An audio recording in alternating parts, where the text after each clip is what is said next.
నీకు నాకు సెట్ అవ్వదు. సెట్ అవుతుంది శ్రీకాంత్. ఎందుకు లవ్ చేస్తున్నావు? శ్రీకాంత్ అంటే పేరు పెట్టి అన్నాను. అన్నా అని ఎందుకు పిలుస్తాను? నేను లవ్ చేసినప్పుడు శ్రీకాంత్ అనే అంటా.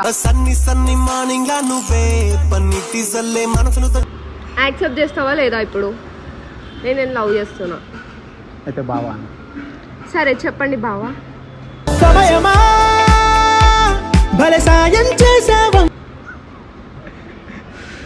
నువ్వు బాగా ఏడిపిస్తున్నావు, ఇబ్బంది పెడుతున్నావు, అర్థమవుతుందా? నేను వెళ్ళి మర్యాదగా ఎండాకాలం సెలవులు, సమ్మర్ సెలవులు హాలిడేస్ చూసుకొని నా చదువు అయిపోయింది. నెక్స్ట్ ఇయర్ 10th క్లాస్కి వెళ్ళిపో. 10th నేను డిగ్రీ అయిపోయింది. నమ్మడానికి ఏం చేయాలి చెప్పు? నువ్వు నన్ను ఏడిపేయడానికి ప్రయత్నం చేస్తున్నావు, అర్థం? నీకు ఎవరో ఏదో చెప్పారు. అయినా నేను అక్కడ లొకేషన్ పెట్టావు, ఒకసారి కలుద్దామన్నా షాపింగ్ మాల్. అక్కడికి ఎందుకు రాలేదు నువ్వు? నువ్వు ప్రాంక్ చేస్తావు అక్కడికి వస్తే, అందుకే ఇక్కడికి రమ్మన్నా. ఇక్కడికి వస్తే అయితే నా ఒరిజినల్ ఫీలింగ్ చెప్పొచ్చు కదా.